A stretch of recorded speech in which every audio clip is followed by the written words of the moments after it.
todos. Vamos a conversar ahora una sesión interesante de salud con Aide García Pepén, que nos trae una invitada especial, a Bartolina Romero, quien es gastroenteróloga y endoscopista. Vamos a hablar de hepatitis, qué es y cómo prevenirlo. ¿Todavía hay hepatitis en el país? Sí, ¿Se produce hepatitis? Pero bastante. ¿Qué es eso y cómo se resuelve ese problema? Muy buenos días a todos, gracias por la invitación.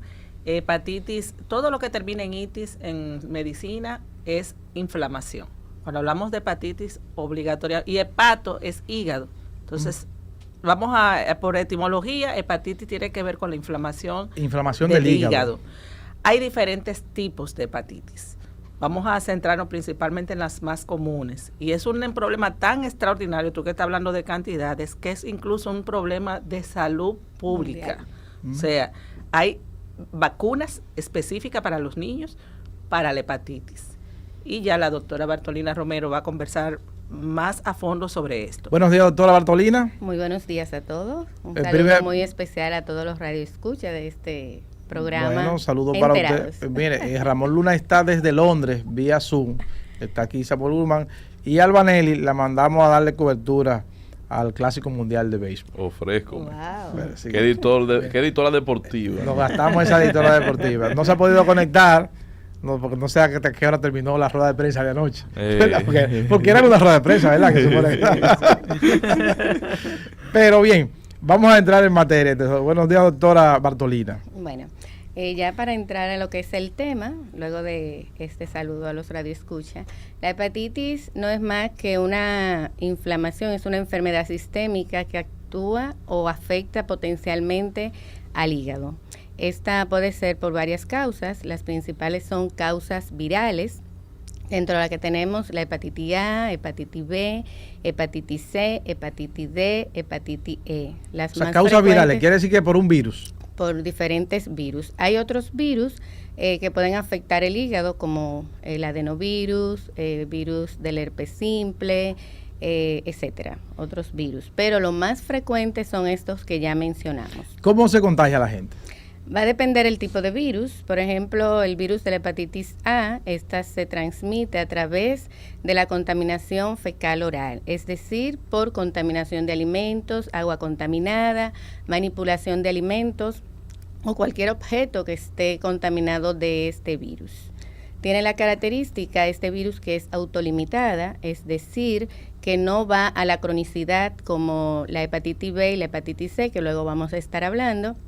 Y es más frecuente en los niños, sobre todo en aquellos que están en guardería, cuando empiezan sus primeros años en el colegio, por el modo de transmisión. ¿Pero se cura?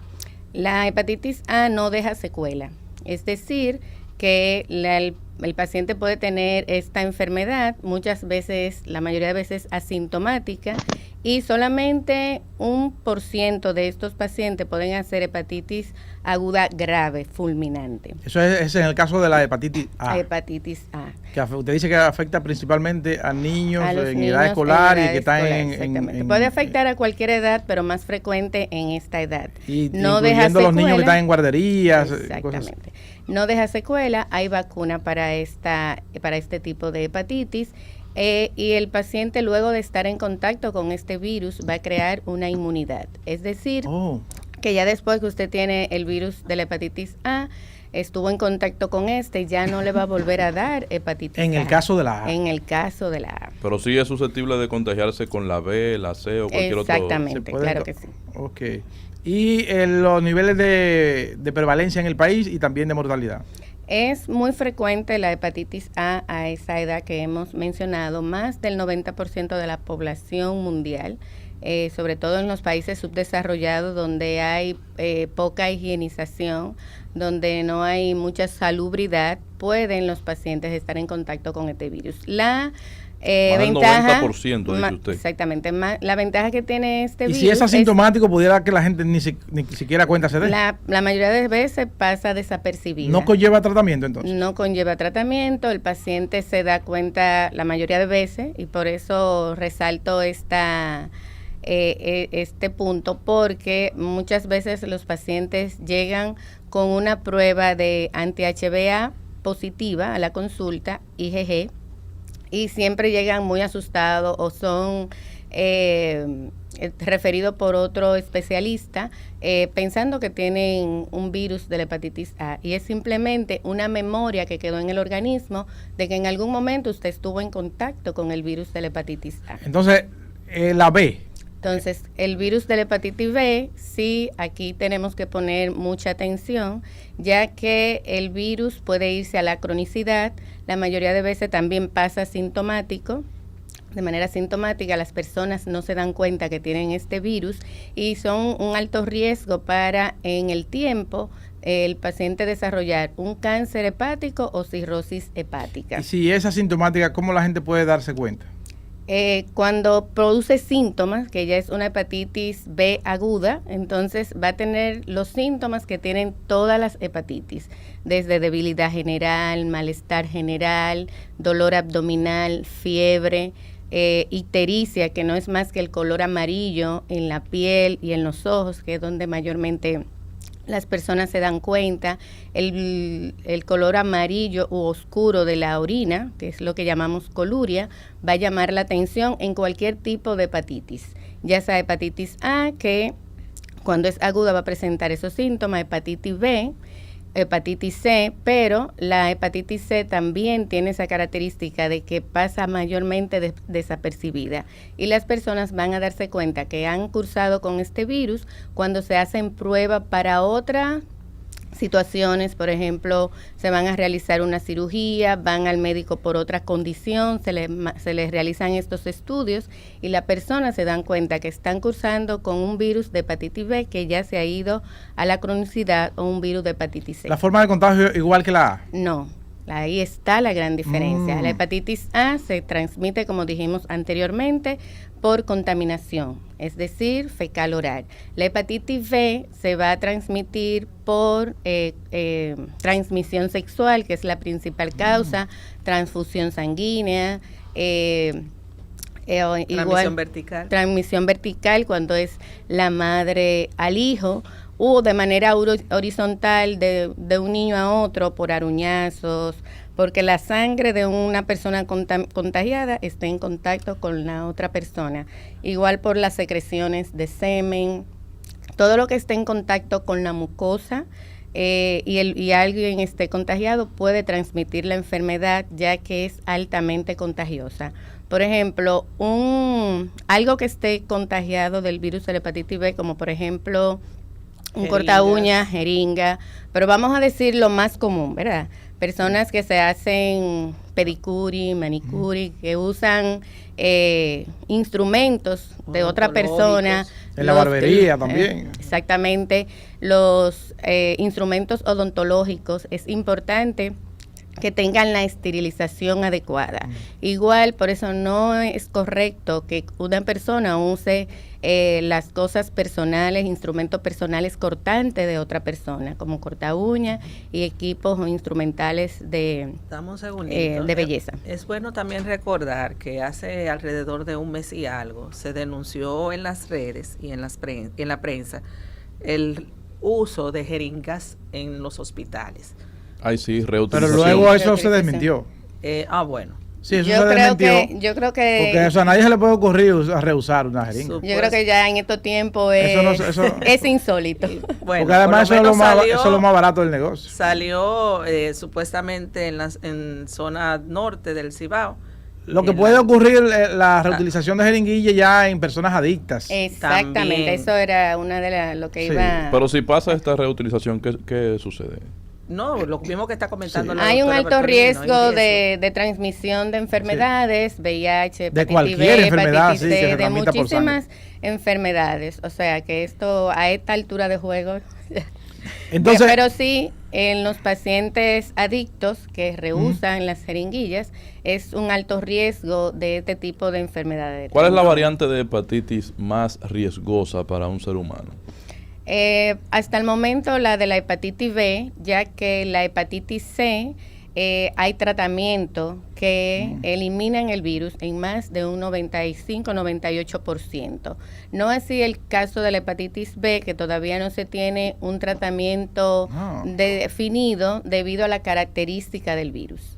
O sea, no tiene nada que ver que en orden alfabético la B vaya antes que la C. No, para nada. Ok. Los niveles de mortalidad que causan estas enfermedades, principalmente la B, que no tiene tratamiento. O sea, bueno, hay tratamiento para paliativo y para evitar que se presenten las complicaciones de cirrosis y de cáncer. O sea, el paciente tiene ese riesgo desde que tiene estos virus, tanto el B como el C, pero la característica del virus de la hepatitis B no ha permitido que se desarrolle un tratamiento definitivo para el mismo. Entonces, hay una alta incidencia, hay una mortalidad elevada en el mundo de más de 500,000 personas al año por el virus de la hepatitis B. Y el mayor problema de estas enfermedades es que más de un 50% de las personas que tienen estos virus desconocen que tienen esta enfermedad. En el país se han tomado medidas, por ejemplo, los programas de hepatitis en los diferentes hospitales han estado realizando jornadas de prevención, realizando pruebas a personas para detectar esta enfermedad. Amigos, déjame justificar los chelitos que me pagan aquí en este negocio. Estamos conversando, amigos oyentes, con las doctoras Aide García Pepén, especialista en medicina familiar y comunitaria, y con la también doctora Bartolina Romero, gastroenteróloga y endoscopista. El tema es hepatitis, qué es y cómo prevenirla.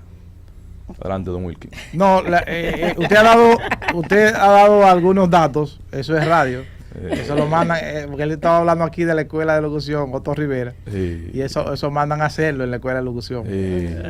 Sí, a mitad de la entrevista usted tiene que decir con quién está conversando, porque los amigos que nos escuchan puede ser de que sintonizaron después que la presentamos, entonces está muy bien. El hombre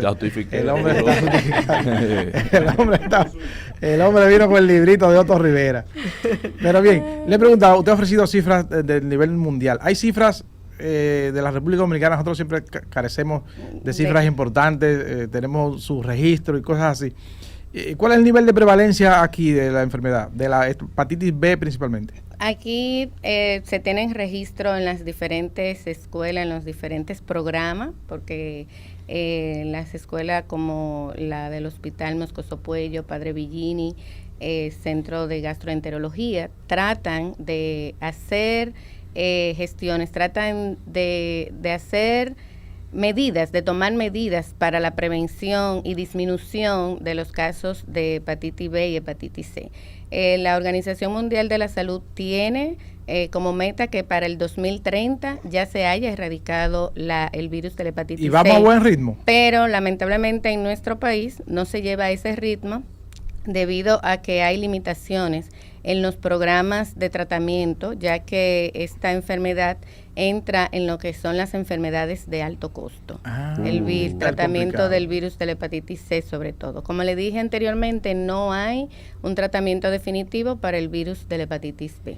¿Y cuánto tiempo puede sobrevivir una persona con el virus de la B y de la C? El virus de la hepatitis B, la cronicidad, de que vaya la cronicidad va a depender a la edad en que se haya contagiado la persona. Por ejemplo, si fue de manera vertical en la infancia, o sea, al momento del nacimiento, madre-hijo, en el primer año de vida que se desarrolla la enfermedad, el riesgo de que cuando esa persona sea adulta tenga un virus de la hepatitis B crónica es de un 90% de posibilidades. Wow.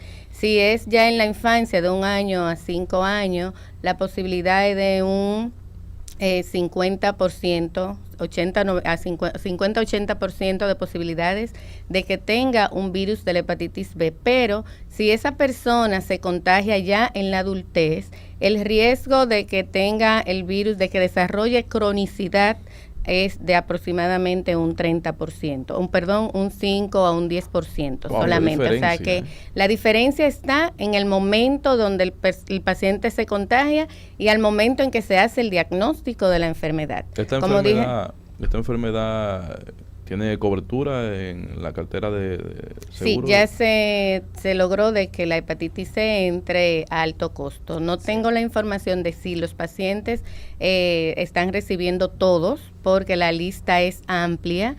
Con el problema de la pandemia hubo un retraso en la entrega de estos medicamentos a los pacientes que ya estaban en el programa, y como cada día se detectan más casos y ya teniendo en cuenta que esta enfermedad puede curarse, la lista de espera a veces se hace prolongada, y por eso quizás nosotros como nación, como país, no logremos esta meta de la Organización Mundial de la Salud de la erradicación en el caso del virus de la hepatitis C. Entonces, la hepatitis C, hablamos de la hepatitis A, hepatitis B y ahora la C. Entonces, ¿cómo la gente se contagia y cuáles son los efectos? El virus de la hepatitis C se contagia igual por transfusión sanguínea, que es una de las causas más frecuentes. Ya ha ido disminuyendo esa causa debido a los screening que se realizan, a las pruebas que se realizan a estas transfusiones antes de realizársela a la persona.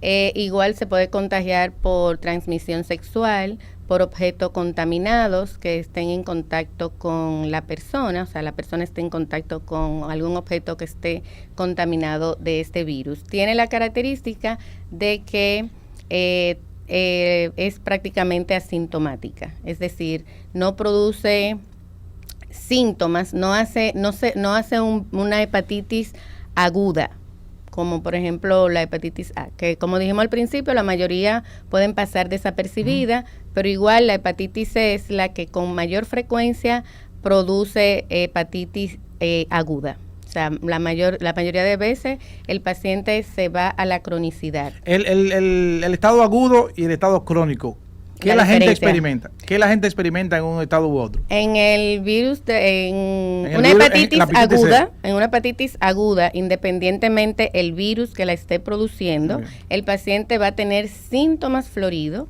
como ictericia o color amarillo de la piel y los ojos, coluria o el color como Coca-Cola de la orina, que es el color oscuro, debilidad general, malestar general, una forma de decir lo oscuro que se pone el color café, una manera de decir. No era Coca-Cola real ni Pepsi-Cola, era Coca-Cola. Bueno, es como uno aprende a preguntarle al paciente para poder identificar. Aplatanando exactamente, para que cuando el paciente dice estoy orinando de manera oscura, a veces el paciente puede estar deshidratado y estar orinando oscuro, muy amarillo. ¿Qué parece? ¿Parece cola real? ¿Parece Pepsi-Cola? No. ¿O parece Coca-Cola? No, por favor, esa. Ya es muy diferente. Entonces, podría tener Ramón Luna, desde Londres. ¿Podría tener un impacto positivo para impedir que esta enfermedad prolifere, que se obligue a las peluquerías y barberías a tener esterilizadores como tienen los dentistas? Eso sería una buena recomendación. Por ejemplo, yo no tiendo a realizarme este tipo de procedimiento a nivel por ese cuidado que tengo, pero a los salones que voy veo que tienen ya esterilizadores. O sea que hay forma práctica de tener esterilizadores para prevenir este tipo de enfermedades transmisibles. ¿Usted va a los mismos salones que va Aide? No. ¿Qué usted no se hace en el salón como medida preventiva? Por temor a que a algo que puede ocurrir, que usted conoce. Bueno, el manicure y pedicure es importante que si usted se lo va a realizar, usted esté pendiente de que esa persona tenga un esterilizador. Igual en casa, para esterilizar, para darle algo práctico a las personas, es que usted toma un algodón con alcohol, lo flamea, lo decimos así en la universidad, ¿verdad? Cuando estamos, le pone fuego y pasa ese equipo por con fuego. Exactamente, con alcohol. Con un fuego, alcohol. Pero flamear, no es que usted lo va a entrar en el fuego, sino lo flamea. Entonces el pedicure usted lo hace usted en su casa, o la uña tan bonita como quiera. No, yo me la hago en el salón, pero previniendo o de que esté el esterilizador o llevo los míos personales, porque es importante, por eso dijimos al principio que no se debe usar aún dentro del hogar los equipos personales cortantes de las personas, llámese rasuradora, corta uña. Es importante, esto es parte de la educación que debemos tener dentro del hogar, respetar los equipos personales de otro, porque usted salió a la calle y tenemos vida, estamos juntos en el hogar, pero somos individuales. Exacto. Entonces igual los niños. Hay otro elemento que a mí me preocupa y me gustaría escuchar su opinión, y es la proliferación en las redes sociales de personas dando consejos de salud de todo tipo, nutrición y todo lo demás, sin estar cualificado para ello. ¿De qué forma este tipo de mensaje podría agravar no solo la proliferación de la hepatitis o cómo enfrentar la enfermedad, sino también otras patologías? Yo creo que es importante que el Ministerio de Salud Pública, como gestor, tome en cuenta qué tipo de información está recibiendo la población, ya que es difícil manejar las redes, todo el mundo tiene derecho. Entonces, también es importante que las personas, cuando van a escuchar una información, investiguen la fuente. Sopesen. Eso es importante, y algo que le digo siempre a mis pacientes, debido a que las informaciones de las redes a veces alteran, preocupan, ya que la mayoría de veces las personas no saben interpretar lo que ven, lo que leen en las redes, y pueden crearse situaciones de ansiedad sin necesidad.